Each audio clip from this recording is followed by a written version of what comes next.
pas à nous, mais à l'Éternel, à Dieu, on revient seul la gloire. Béni soit le nom sacré du Très-Haut, le Tout-Puissant, le Tout-Miséricordieux, le Très Miséricordieux. Gloire à son nom, pour son nom, voilà. En parlant de son nom, Hachem. Hachem, c'est un nom en hébreu, c'est un nom divin, un attribut. Bon, H-M, je suis le début, je suis la fin. Le H, le souffle, roi. C'est l'Esprit de Dieu. En français, on peut le dire roi, l'Esprit de Dieu. M, contrairement à la haine, à le O-N, c'est le contraire, ça veut dire M, l'amour, un esprit d'amour. Hachem, c'est un esprit d'amour. Je suis l'alpha et l'oméga, l'alpha et l'oméga. Qu'est-ce que l'oméga? O-M-E-G-A.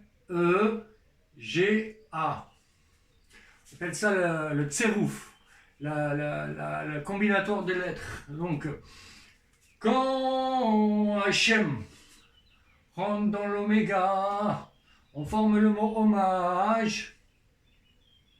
Qu'est-ce que l'hommage? L'hommage, c'est l'homme. L'homme, c'est l'énergie symbolique de l'oméga. L'homme, qui est de l'énergie. On va développer l'atome ensuite, parce que tout est atome, tout est énergie. Et l'âge, c'est l'âge de l'homme. C'est une énergie qu'on a pour un certain âge donné et offert par le Tout-Puissant. Voilà.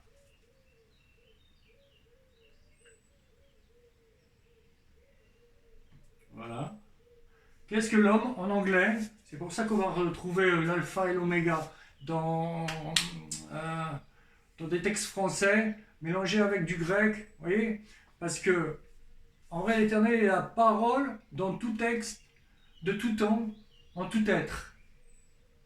C'était mélangé après Babylone, quand les peuples ont été dispersés.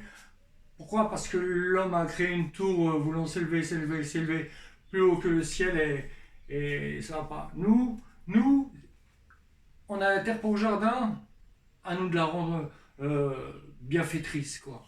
Et sans s'enfler d'orgueil. Mais bon, c'est ce qui arrive bien souvent, comme à notre époque. Homme, ça veut dire maison en anglais. Maison, c'est le temple. Qu'est-ce que l'homme? En réalité, c'est le temple du divin. Le Seigneur Jésus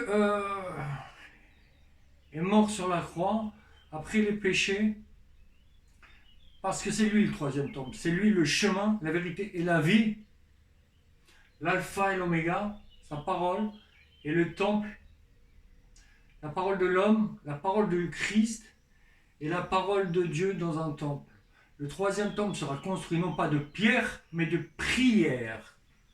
Parce que les temples de pierre avec des offrandes, ça ne plaît pas à Dieu. C'est des offrandes qui ne plaisent pas à Dieu parce que c'est des offrandes pour pardonner les péchés et tout. Mais l'Éternel nous veut comme Christ, quoi. Sans péché. Ou alors si on fait des péchés, c'est vraiment des péchés où on s'est fait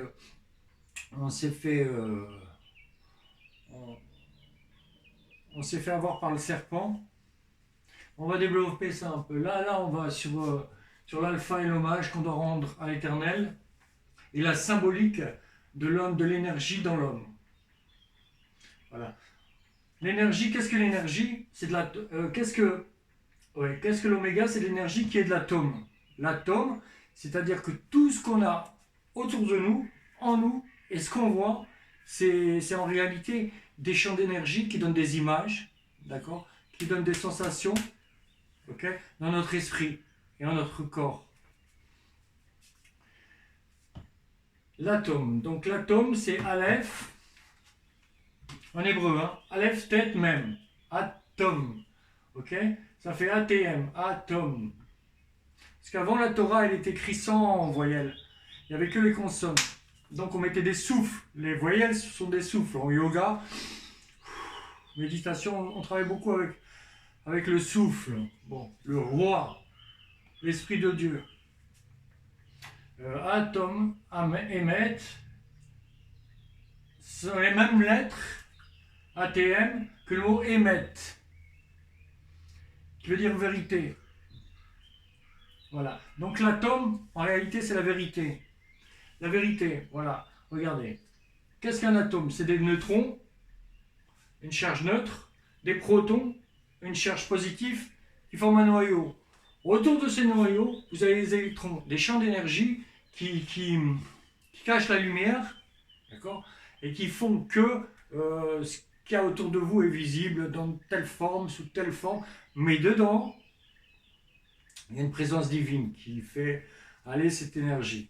C'est-à-dire que du jour au lendemain, si l'Esprit de Dieu, le roi, s'en va, okay, cette énergie, ça tombe. Vous avez un corps, okay, vous avez un corps, vous voyez un corps, mais les oreilles elles n'entendent pas, les yeux ne voient pas. Bon, le corps il est là, mais l'esprit n'est pas là. C'est l'esprit qui compte, l'âme. Voilà. Donc, alors, on va développer un peu plus l'atome. Voilà, non. On va développer ça. L'alpha et l'oméga, le début et la fin. D'accord? Donc le début et la fin, le début et la fin. Hachem, le souffle d'amour. Aujourd'hui, malheureusement, nous arrivons dans une époque pré-messianique, c'est-à-dire qu'il nous reste 220 ans, d'après la Torah, avant le 6e millénaire, c'est-à-dire le millénium. Le millénium, ce sera, d'après les chrétiens, le mal sera enfermé pendant 1000 ans. 1000 ans. Le mal, c'est-à-dire ce qu'on appelle le diable, c'est-à-dire l'énergie négative de l'électron. Donc, on va développer un peu l'énergie négative, c'est-à-dire tout ce qui est illusion. D'accord? Tout ce qui fait l'illusion des corps. Ok? Sans avoir cherché la lumière qui se trouve à l'intérieur, on va être sur l'électron, sur la charge négative. D'accord? Donc, cette charge négative, c'est l'imagination. L'imagination crée de l'illusion, l'imagination... quoi dire encore? Bon, on va développer un peu l'atome, là, c'est intéressant. Merci.